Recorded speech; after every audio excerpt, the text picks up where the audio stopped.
I learned the hard way that in my family, grief counted only when it looked expensive from across a ballroom. If it could be framed, engraved, or entered into a donor program, it was sacred. If it sat in a woman's chest and made her breathe shallowly in private, it was called inconvenience. My name is Taylor Cooper, and on the night the Harrington Foundation opened its memorial auction beneath a hammered steel sky and polished brass light, my brother sold my late wife's jewellery as if my marriage had been a clerical error. Rain had started before dusk and turned mean by 7. A clean, hard rain that flattened the city's noise and made every black car at the curb gleam like lacquer.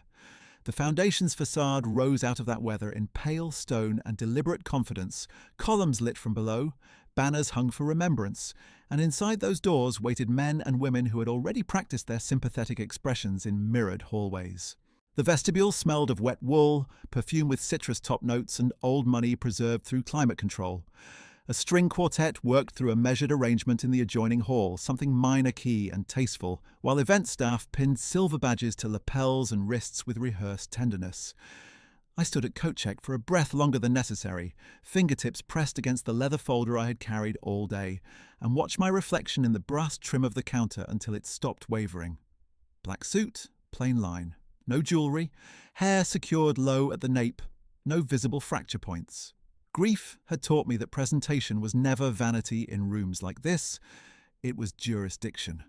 Lena used to call that my trial posture, shoulders level, gaze direct, hands still, the stance I took when men mistook warmth for waver. I could hear her laugh in memory for one clean second and then not at all. The preview hall opened ahead in long geometry. Waxed floors reflecting chandelier light, museum vitrines aligned by donor tier, lot cards embossed with gold serif lettering, each object assigned a provenance narrative that converted private life into institutional theatre. The ceiling was high enough to make everyone lift their voice slightly, and that small strain turned conversation into performance. At the far wall, a projection loop moved through monochrome photographs of legacy households, including mine, though the Cooper photographs had been curated to make history appear single-threaded. Grant at centre. Father beside him. Mother angled toward whichever camera had more social value. I appeared in one frame from 12 years ago, half obscured by an arrangement of white lilies in a silver urn, smiling as if that placement had been accidental. Lot 47 stood in the centre run under anti-reflective glass, lit from above so the stones held their own weather. Lena's sapphire cuff looked colder than I remembered and more exact, the segmented links articulating like disciplined vertebrae. She bought it in Lisbon after a veterans transit conference where 3 panellists had called her support staff before she dismantled their logistics model in 12 minutes and asked if they wanted applause or outcomes. She wore the cuff on days when she needed no permission. I had fastened it for her the morning she signed intake papers at St. Helena Surgical. Her pulse had been quick under my thumb, not with fear, but impatience. A card beneath the glass read, Harrington Memorial Collection, Private Estate Release, Cooper Family Consignment. For 2 seconds, the hall narrowed to that line of text, not because I doubted my own memory, but because precision matters when harm is dressed as process. Private estate release, family consignment, those were administrative terms. They were also lies. Taylor. Grant's voice reached me before he did, smooth with that public school baritone people trusted out of habit. He came to my right with a champagne flute, held low and careless, tuxedo immaculate, cufflinks in the family crest pattern our father wore to board votes. He didn't look at the jewellery when he stopped beside me. He looked at the people looking at us. You found your way in, after all. I was listed, I said. He took a shallow sip and let his gaze move over me, assessment disguised as sibling familiarity. You were tolerated. There is a difference. 2 members of the foundation committee drifted closer without appearing to drift. 1 older woman in slate silk, 1 younger man with a legal pad tucked under his arm, though he had no reason to be taking notes at a preview gala.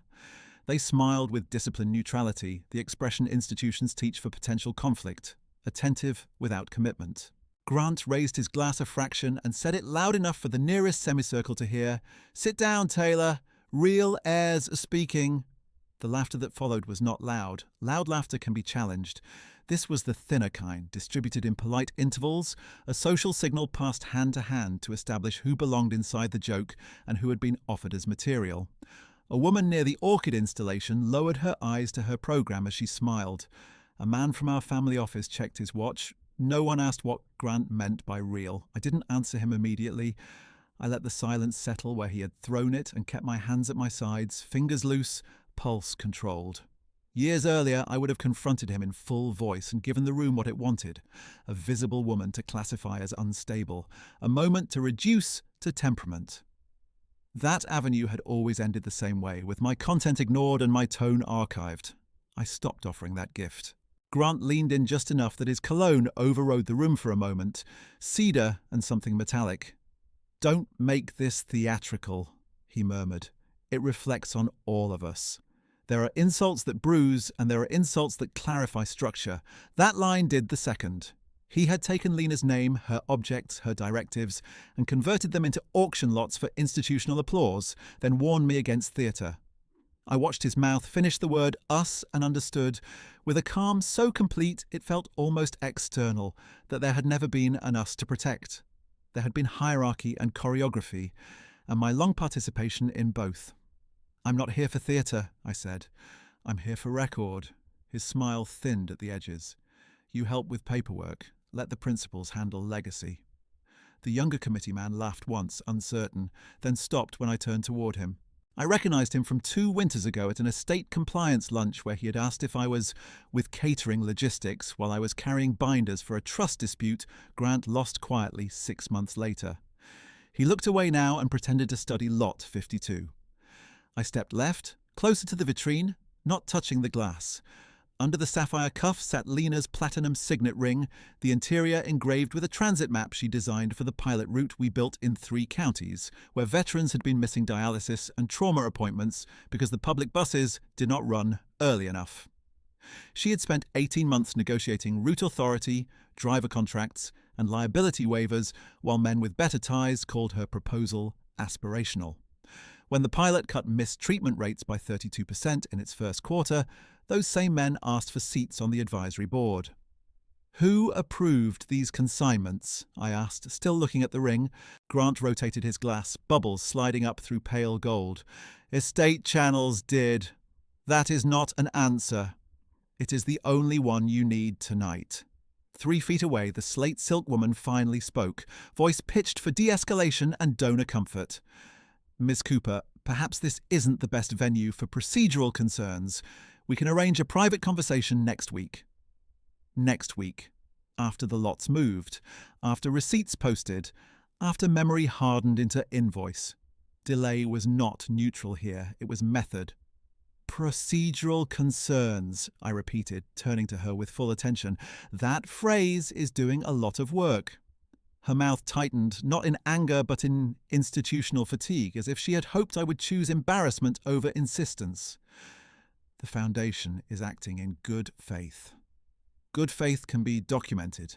Grant exhaled through his nose, amused for the crowd. There it is, the lecture.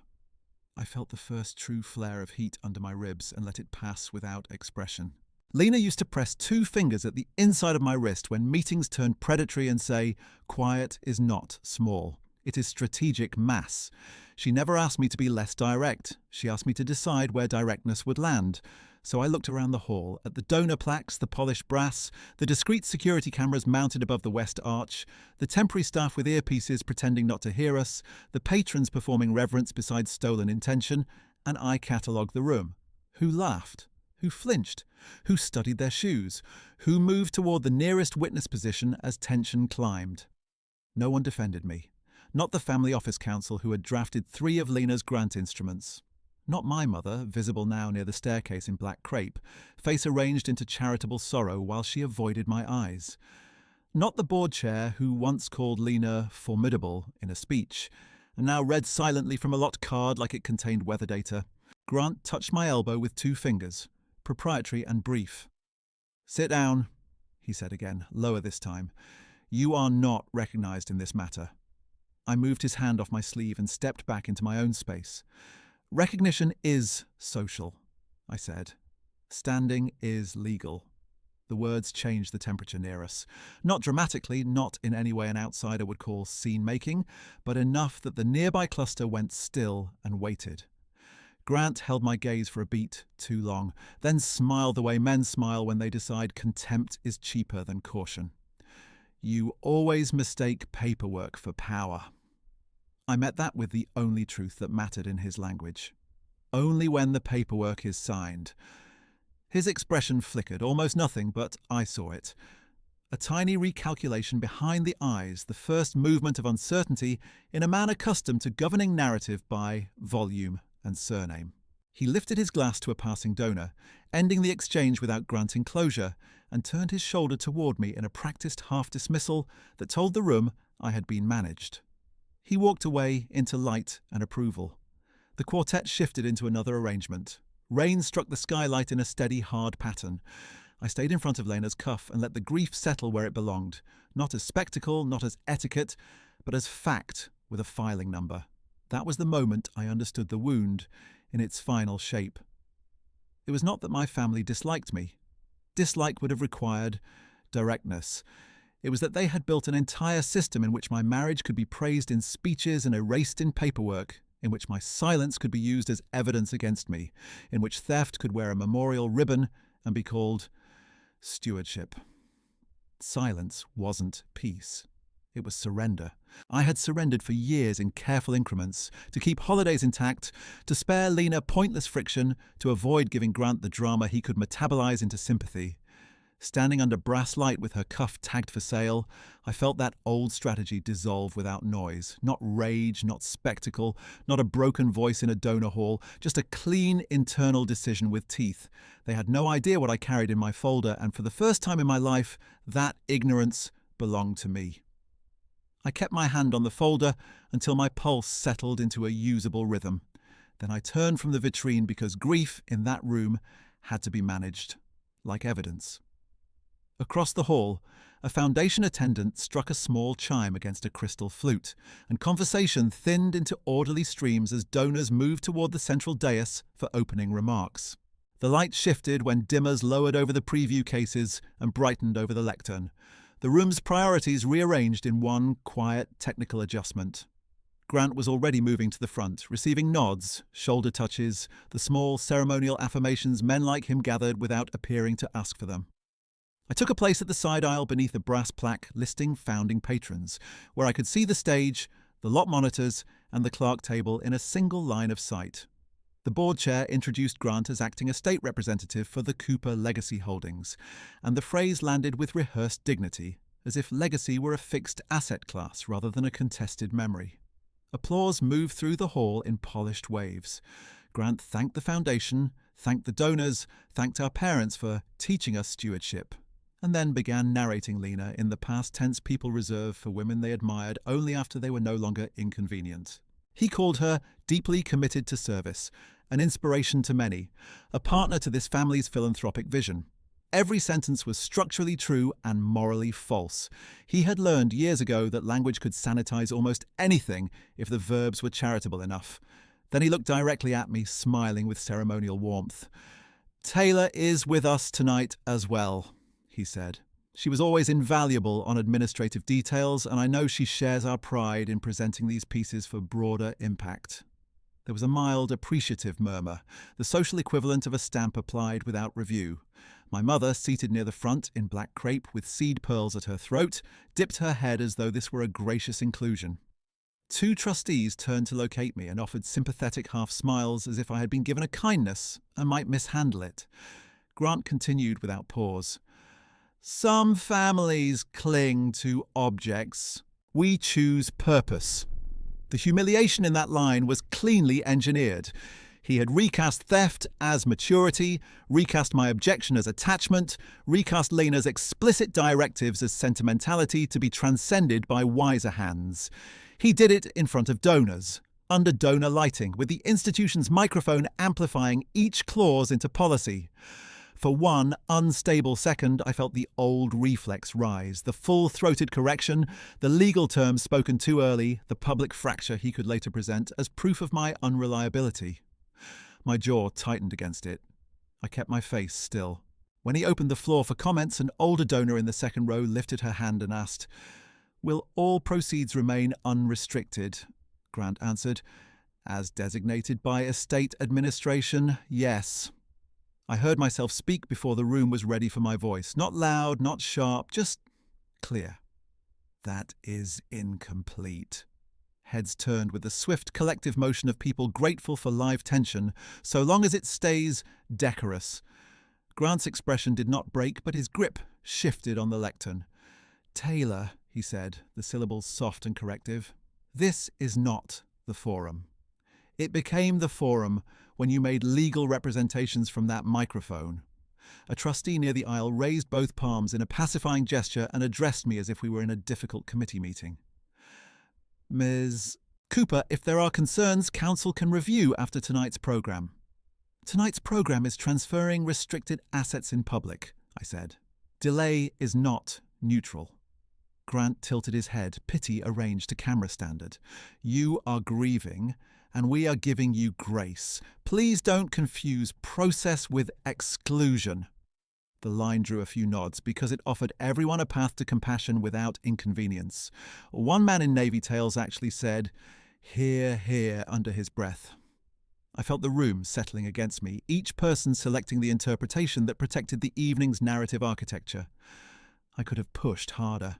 I could have named the codicil, named fiduciary standing, named the chain of custody marks already waiting in my folder.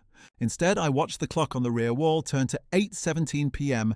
and chose sequence over catharsis. "Then record this accurately," I said. "I object to any sale authorization presented as unrestricted." Grant gave a small laugh, not mocking enough to seem cruel, just enough to diminish stakes. "Objection noted from a non-principal attendee. Shall we proceed?" A few people laughed with him, thinly, relieved to have instructions on how to interpret me. He did not say my relationship to Lena. He did not say spouse. He did not say fiduciary. He said non-principal attendee, and the room accepted the downgrade because it made the evening easier to enjoy. Bidding paddles were distributed after the remarks, white cards edged in silver with printed numbers. An attendant approached me with one, hesitated when Grant glanced over, then withdrew it with an apologetic nod that never reached words. Exclusion ritual. Small enough to deny if challenged, effective enough to mark rank. I watched 3 tables receive champagne refreshers, while staff passed my row by as though service paths had never included me. None of it was dramatic. That was the design. The first lot sold quickly. Watches, cufflinks, a set of war-era medals from another estate. The auctioneer's cadence was bright and efficient, each item compressed into provenance, rarity, hammer price. When Lot 47 appeared on the side monitors, Lena's sapphire cuff enlarged into radiant pixels above the room, and conversation dropped into intent quiet. Grant moved to stand near the stage stairs where photographers could capture profile and object in one frame. The auctioneer announced, "Cooper family consignment, private estate release, unrestricted charitable proceeds," and I felt the moment align like a lock turning. I stepped forward 2 rows and addressed the clerk table, not the stage. "Please mark a formal title dispute before opening bids." The clerk, a young man with precise hair and a foundation lapel pin, froze with his pen above the register. "I'm sorry." "Mark a formal title dispute on Lot 47. Grant answered from the stairs, voice amplified by the room's silence more than by any microphone. "Taylor, sit down. You're not recognized by this house." The words travelled cleanly through chandeliers and glass and polished stone, and because they were so direct, some people finally looked uncomfortable. Not all. Enough. I kept my eyes on the clerk. "Are you refusing to note a dispute?" He looked to his supervisor, an events director in charcoal who had spent the evening managing weather contingencies and donor seating with military precision. She gave him the smallest possible shake of her head. "Proceed," she said. The auctioneer resumed at once, as if the interruption had been a brief feedback issue. "Do I have 75,000? Paddles rose. 75, 80, 92. The numbers climbed with brisk appetite. Grant folded his hands in front of him, grave and benevolent, the custodian of noble sacrifice. The hall responded to cues it had practiced for years. Trust the man at centre, mistrust the woman at edge, call it order. I didn't raise my voice again. I took out my phone, switched to camera, and documented every visible display card, monitor timestamp, and lot descriptor while standing in plain sight. I photographed the Clark table with the dispute column blank. I photographed Grant beside the stage as bids crossed 6 figures. A security guard began walking toward me from the west arch, posture professional, expression resigned. "Ma'am," he said quietly when he reached me, "recording is restricted during active sale." "Then please provide the written policy and the name of the individual who denied notation of title dispute," I replied. He blinked, recalibrating from removal script to compliance script. "I can get my supervisor." "Thank you." He stepped back, earpiece pressed, and I returned the phone to my bag without argument. The lot closed at $140,000 to paddle 26. A woman in a silver gown who accepted congratulations without glancing at the monitor again. The signet ring followed, then the earrings Lena wore at our 5th-year funding hearing, then the narrow bracelet she called her armor on, days she expected to be patronized by men with budget authority and no field data.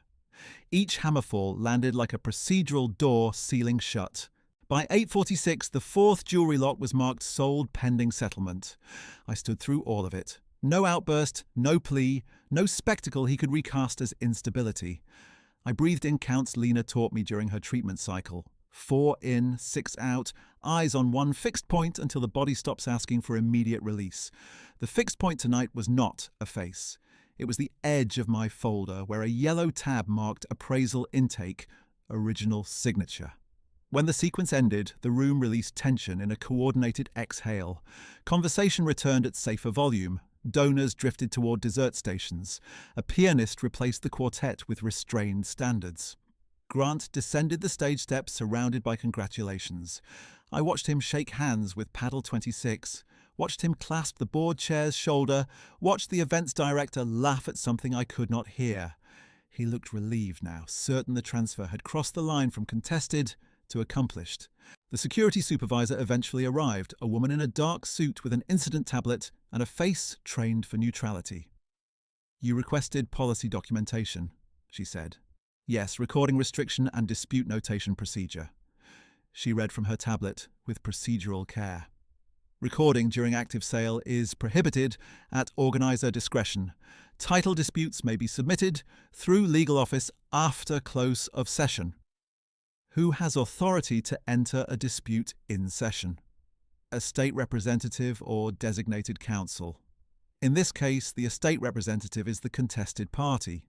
She held my gaze a second too long, then said, "I can note your objection in an incident memo. Please do include exact time and lot numbers 47 through 50. She typed while I dictated the language, each word deliberate, no rhetoric, no accusation beyond fact. When she finished, she offered to email the memo to a provided address. I gave her mine and waited until she sent it. My phone vibrated 14 seconds later with the confirmation. External record created. Chain beginning. Grant approached before she fully stepped away, smile restored. 2 trustees in tow as informal witnesses. "You're making this harder than it needs to be," he said, voice low but carrying just enough for nearby listeners. "It already is what it is," I answered. One trustee attempted diplomacy. "Taylor, perhaps you should rest tonight and let counsel coordinate tomorrow." Grant nodded, as if endorsing generosity. "You've had a difficult year. No one expects you to manage technical matters at this level." The second trustee, a former judge whose opinions shaped 3 non-profit boards, added in a tone of gentle finality, "Standing is sometimes narrower than personal feeling." There it was again. The downgrade from legal actor to emotional residue. I felt anger move through me like heat through metal, real, directional, useful if contained. I did not debate them in the aisle. I did not explain codicils to men who had already decided to misunderstand me until a higher authority instructed otherwise. I met Grant's eyes and gave him the most accurate sentence available. "You keep mistaking your microphone for jurisdiction." His smile flattened. "And you keep mistaking grief for entitlement." I could have answered with volume. I chose sequence instead. I took 1 step back, creating formal distance. "Good evening, Grant." He waited for more and got none. After a beat, he turned away with the trustees, resuming his orbit of donors and board members and congratulatory touchpoints. I watched him disappear into the bright centre of the room, then walked to the coat check with measured pace, accepted my umbrella, and stepped out into the rain. The night air struck cold and mineral against my face, and city noise returned in wet layers. Tyres through standing water, a distant siren, the clipped radio chatter of event security at the curb.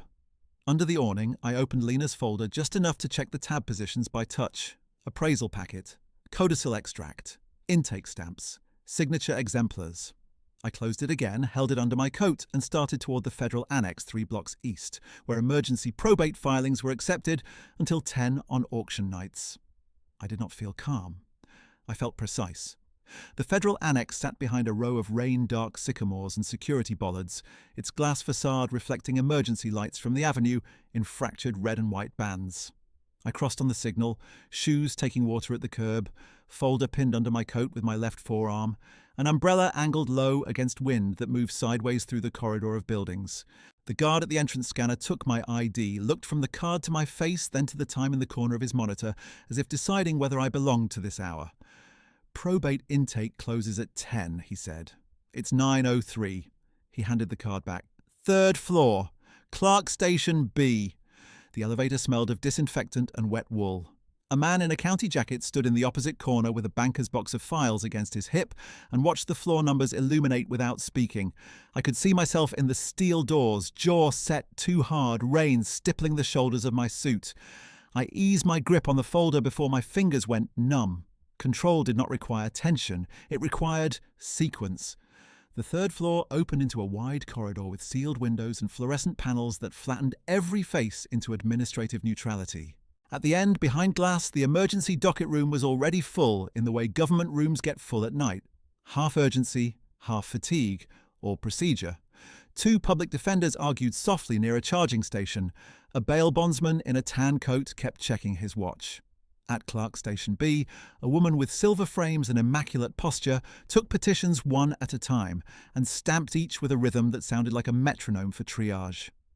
When my turn came, I slid my ID and filing request beneath the glass. Emergency petition to stay sale of restricted estate assets. Associated request for temporary fiduciary recognition. She scanned the first page.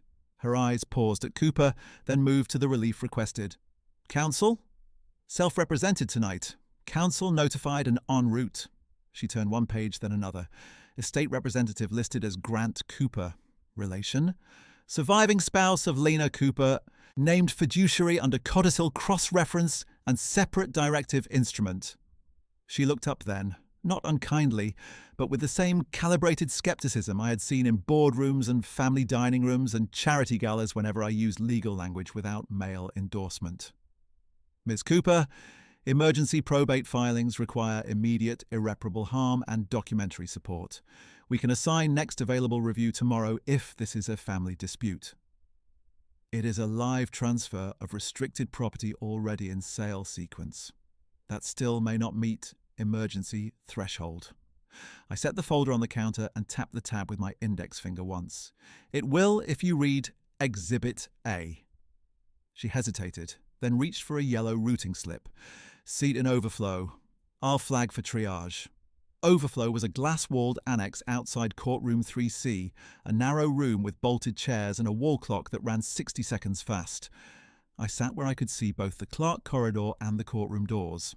Through the glass, I watched clerks move in clean diagonals between stations, each carrying stacks that looked identical from a distance, but represented entirely different futures for the people waiting. A vending machine hummed at my back. Somewhere down the hall, a copier jam alarm chirped and was silenced. Grant had spent years teaching rooms to classify me before I spoke. He did it through rituals small enough to deny and cumulative enough to define me. Family portrait season. I got placed behind flowers or at the edge where cropping would look accidental. At donor dinners, introductions landed on me like an afterthought. Taylor helps with paperwork. Spoken with affectionate diminishment, as if my law degree were decorative and my work an extension of table setting. At estate reviews, when I questioned trust language that blurred beneficiary categories, my father called it emotional turbulence. and the outside counsel he paid by the hour nodded as if he had diagnosed weather. None of those moments looked catastrophic in isolation. That was their strength. A single slight could be forgiven. 1,000 slights became precedent. 5 years earlier, at the first annual review after our mother moved assets into the Harrington-linked vehicles, I had asked why 2 disclosure schedules were missing signatory initials. Grant leaned back in his chair, smiled at the room and said, "Taylor likes technical theatre." Everyone laughed because that was easier than checking the schedules. 8 months later, one of those schedules became the basis for a transfer we had to unwind at cost. He called it an unfortunate clerical confusion. No one connected the outcome to the question I had asked in real time. 3 years earlier, when Lena and I proposed routing a fixed percentage of Family Foundation spend into veteran transit grants with audited outcomes, Grant praised the idea at a gala and buried the implementation in committee. At home afterward, he told me in front of our parents, "You and Lena are excellent with casework, but strategy stays upstairs." The housekeeper had been setting dessert plates. She froze for half a second, then continued. My mother asked if anyone wanted coffee. 2 years earlier, in the corridor outside the old probate courtroom, I had objected to an executor amendment that expanded discretionary liquidation authority without clear constraints. Grant's outside counsel answered my question to a male trustee standing 3 feet behind me, never meeting my eyes. "She is understandably invested," he said. Understandably invested was the phrase people used when they wanted to compliment feeling and quarantine competence.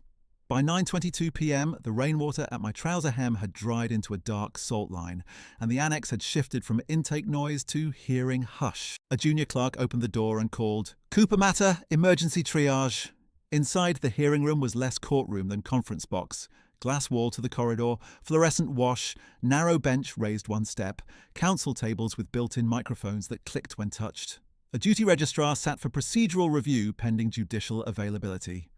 To the right table stood a man I recognised from Foundation compliance events, Martin Pike, retained counsel for Grant in at least 2 trust disputes he never expected to lose. 2 junior associates flanked him with tablets and colour tabs marking binder sections. They had beaten me here by coordination I could not see but had anticipated. Pike inclined his head as if we were meeting at a fundraiser.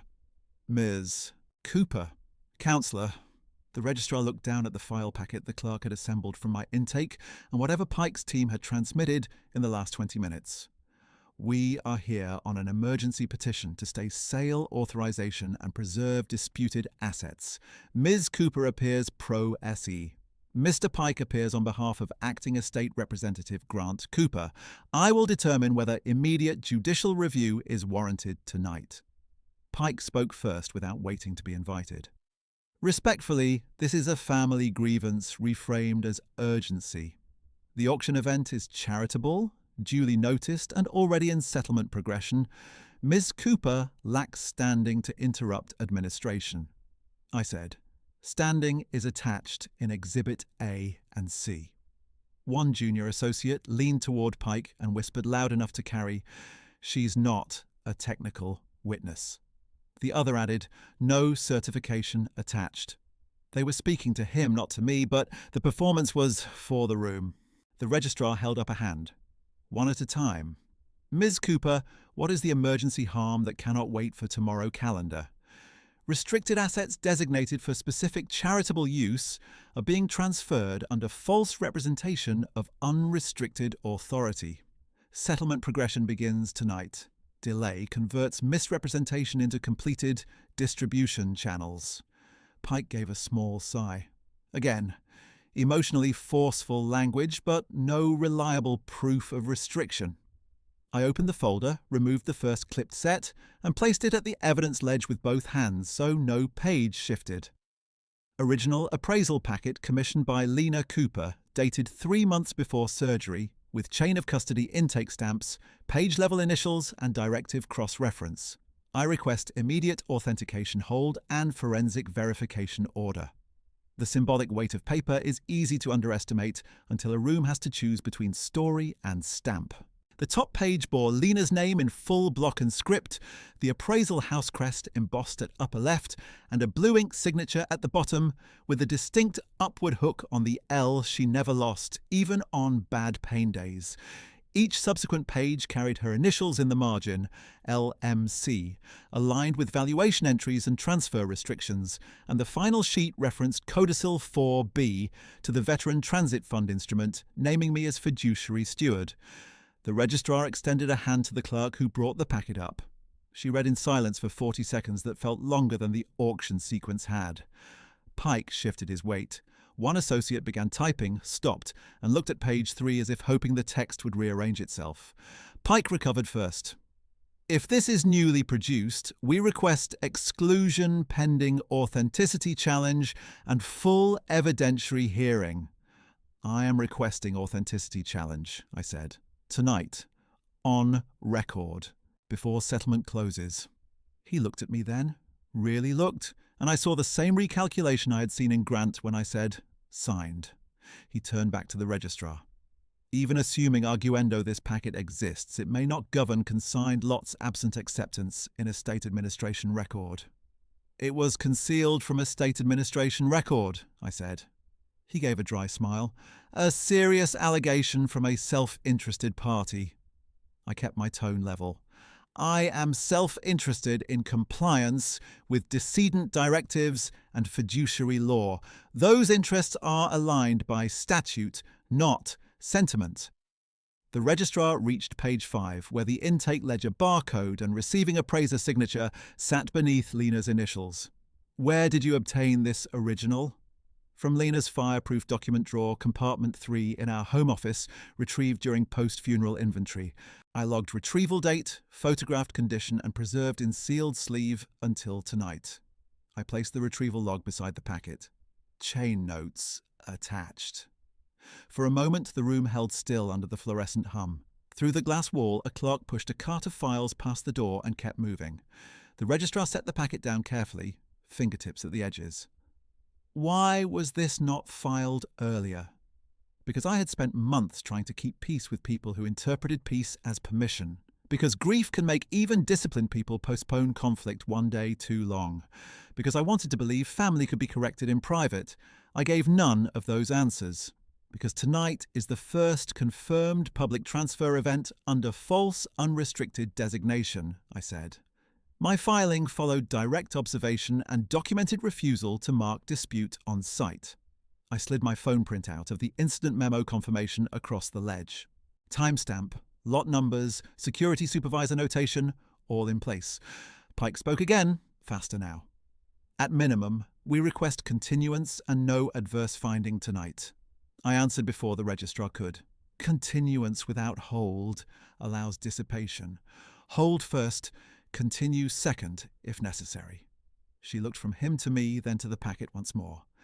I am elevating this to duty judge review for immediate preservation order consideration. No merits determination tonight. Preservation only. Pike opened his mouth, closed it, then nodded once as if agreement had been his idea. The registrar addressed the clerk. Tag exhibits. Secure originals. Notify chambers. Mark potential concealment issue for morning docket. She looked back at me. Miss Cooper, remain available in overflow. Do not leave the floor. I'll remain. When I stepped back into the annex, my hands were steady for the first time all evening. The folder was lighter by one packet and heavier by consequence. Under the glass wall lights, I could still see Lena's signature in my mind with its stubborn upward hook, the way her hand insisted on lift even when her body was failing her. I sat, straightened the remaining tabs and waited for the next door to open. The next door opened 6 minutes later, and the clerk who stepped into overflow did not look at me when he spoke. Counsel for Cooper matter, side conference in Registrar Room 2. Martin Pike stood first, collecting his binder with a smoothness that read as habit rather than haste. One associate lifted the tablet stack. The other capped a pen and slid it into her sleeve pocket. They passed me in a tight file as if the chair I occupied were another fixture of the room, useful only as spatial constraint. I rose anyway and followed them to the threshold. I am the petitioner, I said to the clerk. I need to be present. He kept his hand on the door and answered with bureaucratic apology already polished by repetition. Administrative conference for officers of the court and counsel only. I'm pro se on emergency filing. That does not remove me from my own record. His expression shifted from neutral to faintly strained. Ma'am, those are the instructions from inside.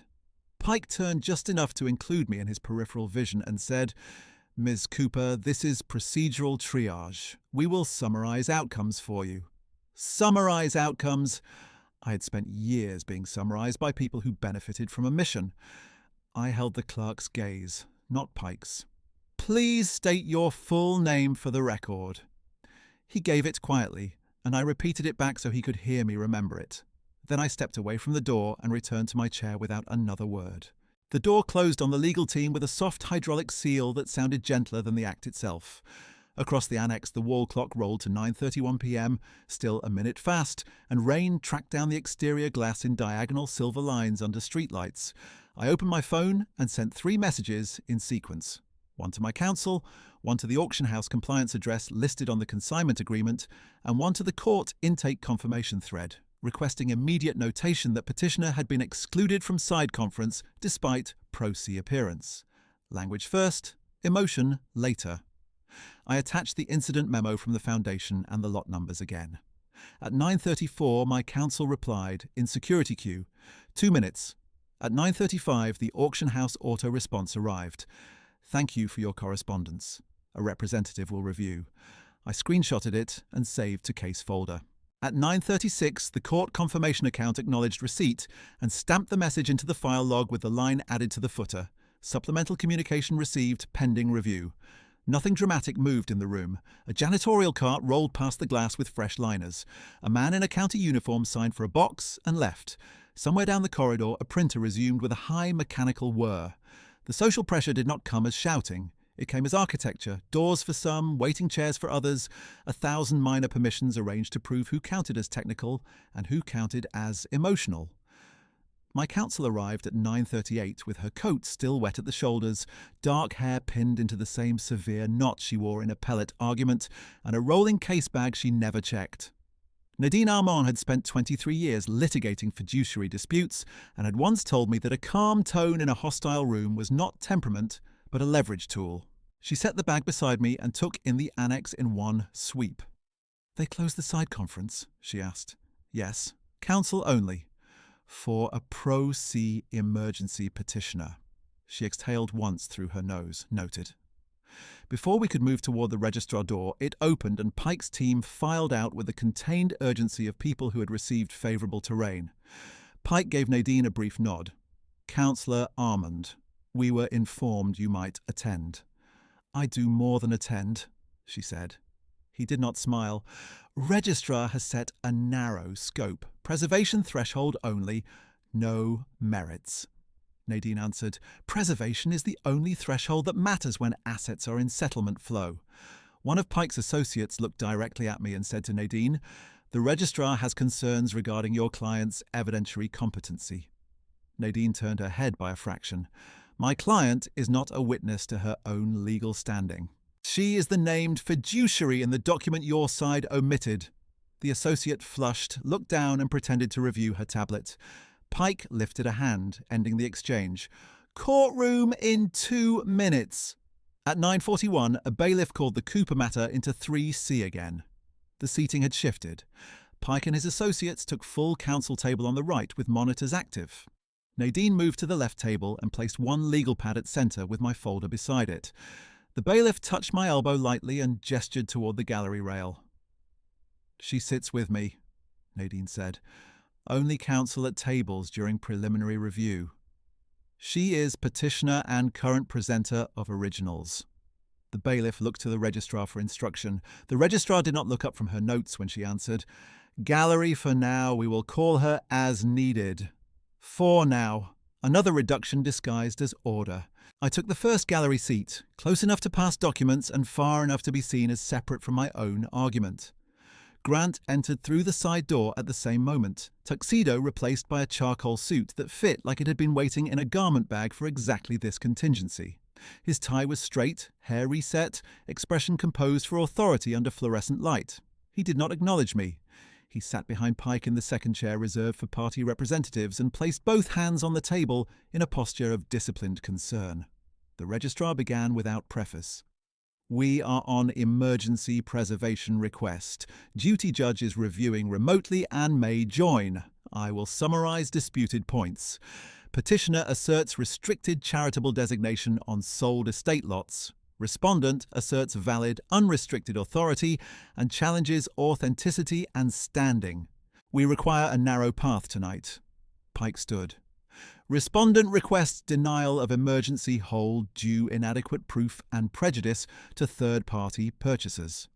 Nadine stood when he sat. Petitioner requests immediate hold because third-party channels are precisely why delay causes irreparable harm. The registrar held up a hand. The obstacle is verification. I have one original packet, one retrieval log, and contradictory representations. We need credible authentication basis sufficient for hold. Pike nodded toward his associates. Our position remains that any authentication must occur at scheduled evidentiary hearing with complete expert process. Nadine answered, A hold does not require final adjudication. It requires reasonable showing that release may violate binding restrictions. The registrar looked toward me for the first time since the seating instruction. Ms. Cooper, from gallery, one question only. Did you notify the auction house directly of dispute before sale close? Yes. On site to clerk table and security supervisor, both documented. Post-sale compliance notice sent at 9:31 with attachments. Response? Automated receipt, only so far. Pike interjected, Automation is not acknowledgement of merit. Nadine spoke over him with controlled force. Neither is silence a waiver. Grant finally leaned toward his microphone, voice pitched low and injured. Registrar, this is becoming punitive toward the estate for acting in good faith. My sister is grieving and being advised to escalate. It was the same move from the ballroom, translated into legal cadence, compassion as a tool of disqualification. The phrase sister landed like deliberate static. No spouse designation, no fiduciary language, a relational downgrade designed for the record. I stood from the gallery before anyone invited me and said, for accuracy, I was Lena Cooper's wife and designated fiduciary. Please correct relational reference in the transcript. The registrar gave me a warning look that would have silenced someone less practiced. Ms. Cooper, only in response to direct questions. Nadine did not look back at me when she said, The correction is proper. Please mark it. The court reporter typed without expression. Pike wrote something on a yellow note and slid it to Grant. Grant read it, jaw tightening once, then settled back into stillness. By 9:53, the corridor outside 3C had thinned to night staff and 2 deputies at the far station. Rain still ticked against the sealed glass wall in a steady pattern like fingertips on a closed file drawer. The registrar received a message on her screen, read it, then frowned slightly. We have a communication from Harrington Auction Compliance, she said. A representative is present in building security requesting to deliver original intake ledger and consignment records related to disputed lots. Pike rose halfway. We object to unsworn hallway submissions, Nadine replied, then asked the court to hear from the person under oath. The registrar tapped her monitor again. The representative is identified as Evelyn Price, Chief Appraiser, additionally certified document examiner. She states she attended the foundation event and left after reviewing internal discrepancy notice. The words did not strike the room all at once. They moved in layers. First, the title, Chief Appraiser, then the certification, then internal discrepancy notice. I watched Pike's left hand flatten on his binder to stop a visible movement. Grant's gaze shifted from the registrar to the door and stayed there too long. Bring her in, the registrar said. The bailiff opened the side door and Evelyn Price entered, carrying a hard archival case with tamper seals intact and water beading on the shoulders of her navy coat. She was in her 60s, posture unbent, silver hair drawn into a low twist, glasses framed in matte black. She did not scan for allies. She looked directly at the bench, then at the evidence ledge. I understand this is emergency preservation review, she said. Her voice was level, unadorned, the kind that made people lower theirs to match. I have the original intake ledger, consignor declarations, and the restricted transfer rider executed at intake. Pike stood. Registrar, we reserve all objections to scope and admissibility. Evelyn turned her head a fraction toward him, not hostile, merely exact. Counsel, your office contacted ours at 7:12 p.m. requesting expedited release language. That request omitted the rider. I declined. A quiet moved through the room that had nothing to do with decorum and everything to do with impact. The registrar gestured to the witness position. Ms. Price, please approach. You are not yet sworn, but I need a preliminary statement for preservation threshold. Evelyn set the case on the ledge, broke the seals where marked, and opened to indexed folders in clear sleeves. Her fingers found one page without searching. The signature on Ms. Cooper's appraisal packet matches the primary intake signature and contemporaneous exemplars from prior consignments. The transfer restrictions were explicit. The estate representative who submitted these lots did not disclose the controlling appraisal rider at consignment. Grant's face lost colour in a visible tide from cheekbone to mouth. Pike spoke at once, voice sharper than before. Allegation, not finding. Evelyn did not raise her tone. Then test it. I am court certified. My lab can complete preliminary verification by morning. Tonight, your court needs to know whether release should pause. It should. The registrar looked from Evelyn to the open case, then to me in the gallery, then to Nadine, and finally to Pike and Grant. She pressed the bench intercom. Notify duty judge we now have live expert source with originals present. Request immediate join for hold determination. She released the button and addressed the reporter. Mark the witness identifier and preliminary statement in full. No one in the room pretended this was a minor procedural moment anymore. Grant sat very still, eyes fixed on the tabletop, as if concentration alone could restore control over language already entered into record. Pike began writing rapid notes for an argument that had narrowed to damage containment.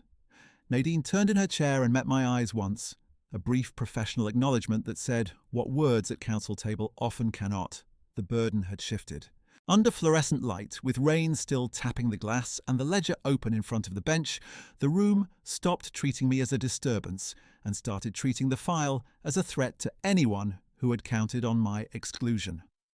The duty judge joined on the wall monitor at 9:58 p.m., his image resolving in grayscale first and then colour, robe dark against a chamber's bookshelf lined with annotated reporters.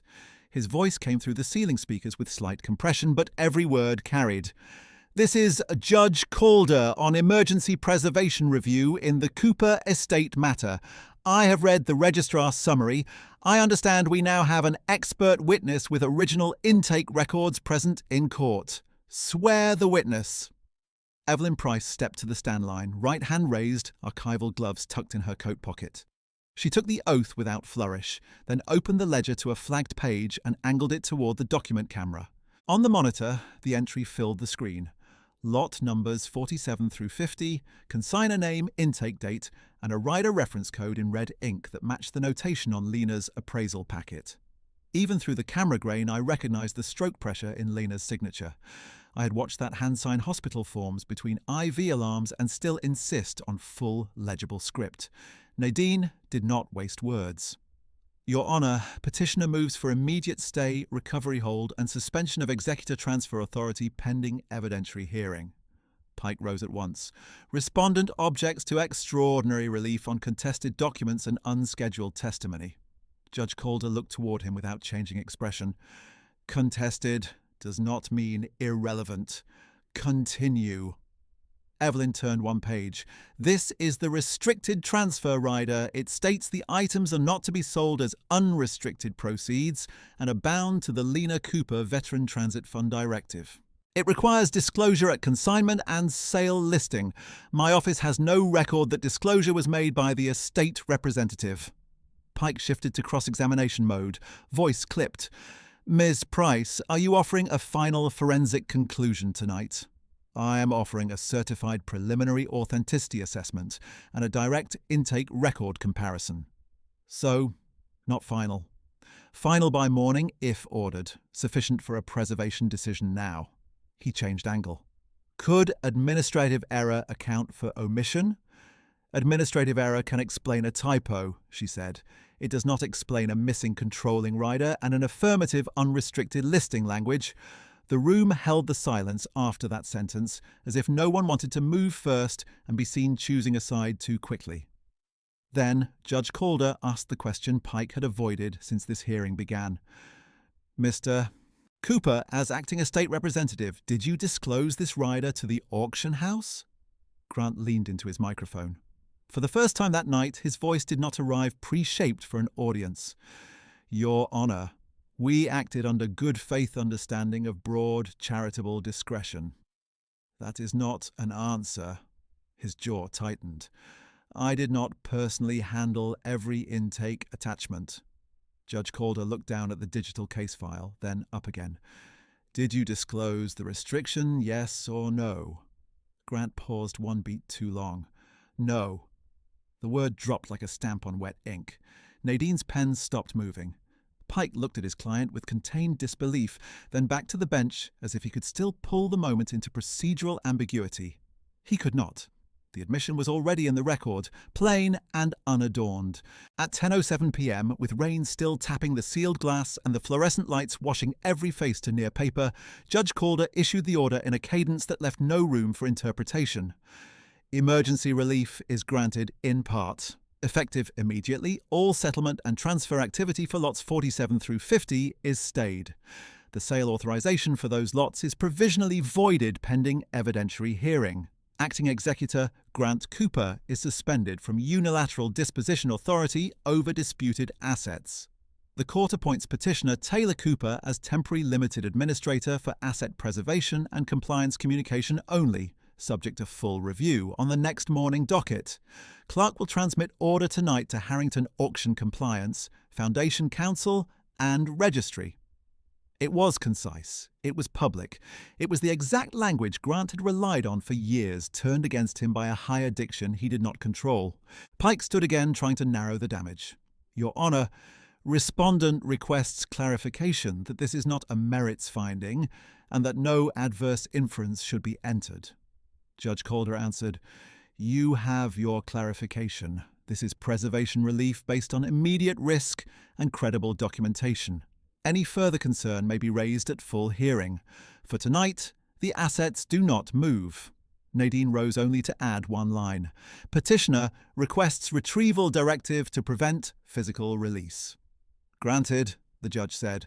Clerk to issue immediate recovery hold and confirmation requirement within 1 hour. The court reporter's keys moved in rapid staccato as the registrar read the operative language into record, each clause locking into place with institutional gravity. Stayed, voided, suspended, appointed, transmitted. The words did what argument could not. They reassigned control. When the hearing recessed for order processing, the destabilization began in quiet human details that no one in that room could later deny. Grant's face had gone pale under the fluorescent wash, colour draining first from the mouth, then from the ears. He reached for the water glass at counsel table and missed the base on the first try. When he found it, the rim clicked against his teeth hard enough to sound across the microphones. Pike was already speaking to him in a low, urgent stream, legal shorthand, stripped of courtroom polish. Grant did not answer. He stared at the open binder as if a different set of pages might appear if he kept his gaze fixed. One associate whispered, We need immediate purchaser notifications. The other was scrolling so quickly through consignment emails that her hand shook, and she had to steady the tablet against the table edge. Their composure had not shattered into chaos. It had narrowed into controlled alarm, the kind professionals show when they realize the room has moved past spin and into traceable exposure. The registrar called counsel forward to confirm transmission addresses. Nadine gave ours in one breath. Pike supplied 3 addresses, stopped, corrected one, then asked for a moment to verify. He had not asked for moments all evening. Judge Calder remained on screen while the clerk sent the first electronic notices. A confirmation chime sounded from the registrar console, then another. Harrington Compliance acknowledged receipt within 90 seconds and requested direct callback for retrieval protocol. The registrar put the call on speaker per court instruction. A man from compliance operations identified himself, voice tight but formal. We confirm hold on lots 47 through 50. Settlement status changed to legal freeze. No release authorization will process absent court clearance. Nadine asked, Physical custody? He answered, "Items remain in secured post-sale vault. Retrieval lock engaged. Dual signature access now required." Judge Calder said, "State whether any lot has left your control." "No, Your Honour." That external contact, logged at 10:16 p.m, closed the channel Grant had depended on most, momentum disguised as inevitability. The assets were no longer moving through private hands in private time. They were trapped inside court language. Grant finally found his voice when the call ended. "Your Honour, this public posture will damage the Foundation and innocent donors." Judge Calder did not soften. "If there is reputational damage, it follows from conduct, not from record accuracy." Grant opened his mouth again, then stopped. Pike touched his sleeve once, a quiet instruction to be still. He obeyed, and the obedience looked like shock. From the gallery rail, I could see my mother in the corridor beyond the glass, just outside the courtroom threshold where public access began, and participation ended. Someone had called her. She stood with one hand on her handbag strap, posture perfectly upright, face arranged into composure that no longer persuaded anyone inside the room. When Grant turned and saw her, he gave a tiny shake of his head, not denial, not reassurance, simply an acknowledgement that the old choreography had failed in front of witnesses who wrote things down for a living. The clerk printed hard copies of the emergency order, each page warm from the machine, and brought them to counsel tables. Nadine passed one back to me without turning, her hand steady. My name sat in the centre paragraph as temporary limited administrator. I read it twice to make sure I was seeing text and not relief. Then I read the line above it, where the court identified Lena's directive by full title and recognised the transfer restriction as controlling pending merits review. For months, Lena's intent had been treated as anecdote. Tonight, it had been entered as authority. Pike made one final attempt at containment. "Registrar, we request seal on portions of this transcript due to sensitive philanthropic relationships." The registrar looked to Judge Calder. He answered before she could. "Denied at this stage. Redaction requests may be filed with legal basis. Court records do not become private because outcomes are inconvenient." The second associate lowered her eyes to her notes and did not look up again. Grant sat motionless, fingertips pressed flat against the table, as though he were bracing against turbulence no one else could feel. He was not theatrical in collapse. He was diminished in increments, each institutional confirmation taking another measure of borrowed certainty. First the ledger, then the admission, then the order, then the compliance call, then the denial of seal. By the end, silence had done to him what he had spent years trying to do to me. It had reclassified him in the room. The bailiff announced adjournment for the emergency session and instructed parties to return for morning docket. Chairs moved, tablets closed, files were stacked and restacked in practice motions. The fluorescent hum seemed louder now that voices had dropped. Grant remained seated until Pike touched his shoulder and said, very quietly, "We need to go." He stood, and for a second his knee struck the table edge with a dull knock that made him catch the chair back for balance. Not dramatic, not catastrophic, just human destabilization under public record. As he passed the gallery, he looked at me directly for the first time since Evelyn opened the case. The contempt was gone. The certainty was gone. What remained was calculation under pressure and the beginning of fear. He said, "You wanted a spectacle." I kept my tone even.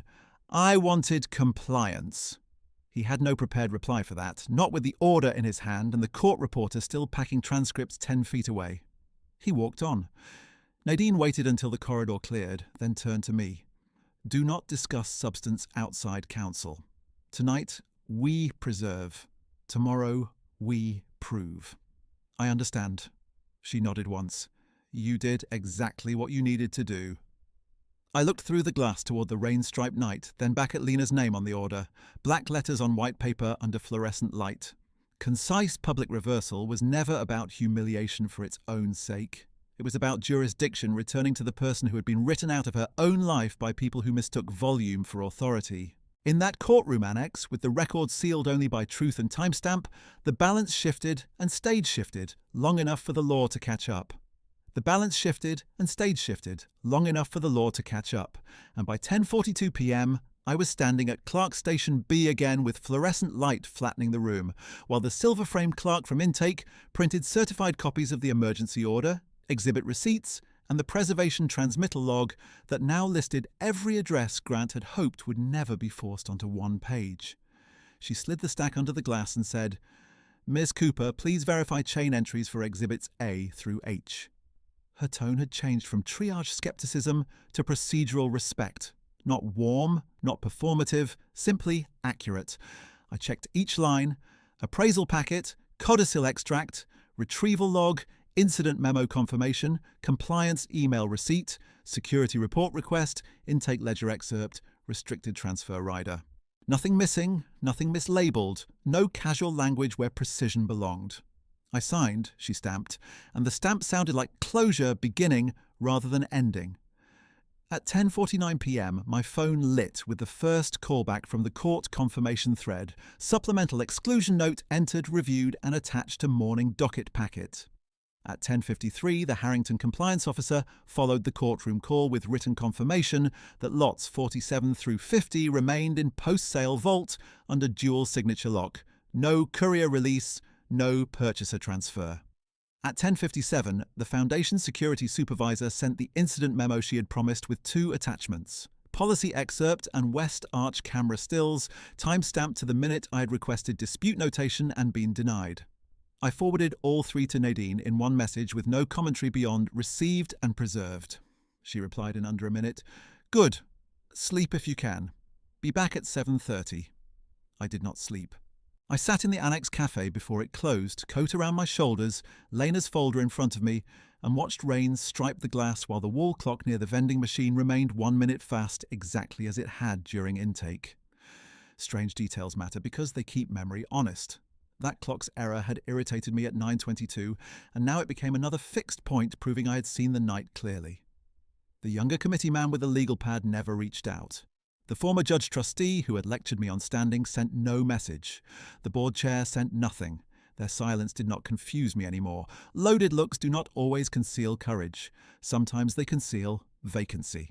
By 7:34 a.m, the rain had broken into low cloud and a metallic dawn, and courtroom 3C was full in a different register than the night session. Fewer spectators, more professionals, more coffee breath than perfume, more binders than donor pins.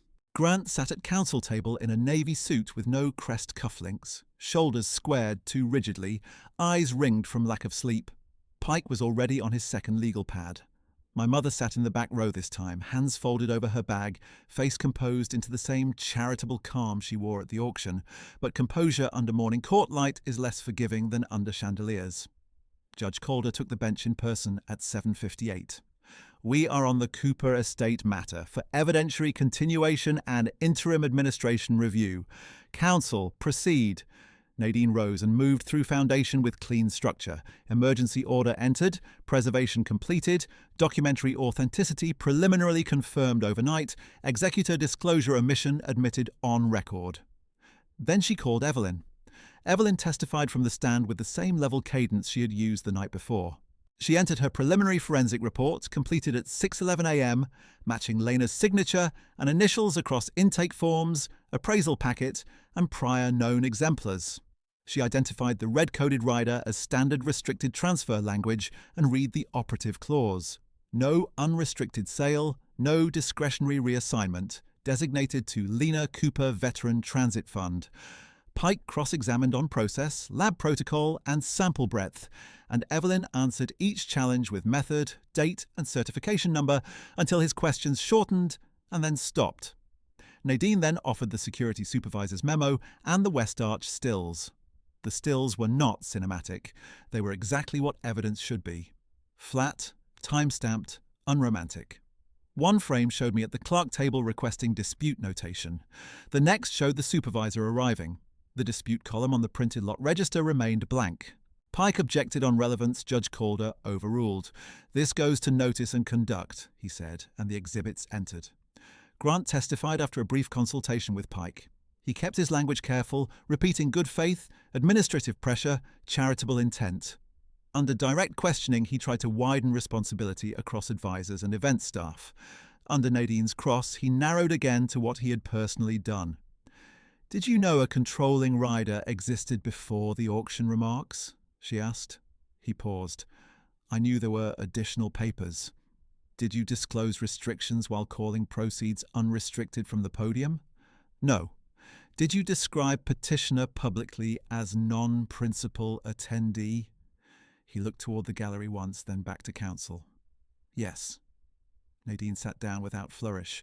The only unscripted moment came when my mother asked, through Pike, to make a brief statement as family observer. Judge Calder allowed 60 seconds. She stood, voice low. I believed Grant had full authority. I did not review the documents myself. She turned her head toward me, and for the first time in years she met my eyes without looking away. I should have. Then she sat. It was not absolution and not strategy. It was the first plain sentence she had offered in a room that mattered. I took it as fact and nothing more. At 9:12 a.m., Judge Calder ruled from the bench. The language was measured and final enough to close every open channel. The court finds credible evidence of concealed transfer restrictions, misrepresentation in consignment and sale posture, and breach of fiduciary duty. Acting Executor Grant Cooper is removed pending final estate administration review. Immediate sale authorizations for lots 47 through 50 are void. Sanctions are entered for misrepresentation and procedural obstruction. Taylor Cooper is appointed temporary administrator with expanded authority to recover, secure, and implement the Lena Cooper Veteran Transit Fund Directive as written, subject to standard accounting review. Clark will issue certified recovery warrants and notify all impacted bidders that transactions are rescinded by court order. He looked directly at both counsel tables. This court is not a theatre for pedigree. It is a forum for documents. No one applauded. Courtrooms do not run on applause. They run on entries, signatures, and consequences. The reporter typed. The clerk read the order into record. Pike requested a stay. Denied. He requested sealed transcript segments. Denied again. Grant did not speak. At 10:03 a.m., accompanied by a court officer, Nadine, and a Harrington compliance manager, I entered the post-sale vault room behind the auction hall where last night's chandeliers had yielded to steel shelving, keypad locks, and white inventory light. The compliance manager opened the cage under dual signature protocol and brought out 4 sealed cases labelled 47 through 50. We broke seals on camera, verified contents against intake photographs, and logged condition lines one by one. Sapphire cuff intact, platinum signet intact, earrings intact, narrow bracelet intact. I signed recovery custody as court-appointed administrator. The officer countersigned. The manager scanned each item into legal hold transfer. Physical evidence accounted for, transferred, and no longer exposed to family interpretation.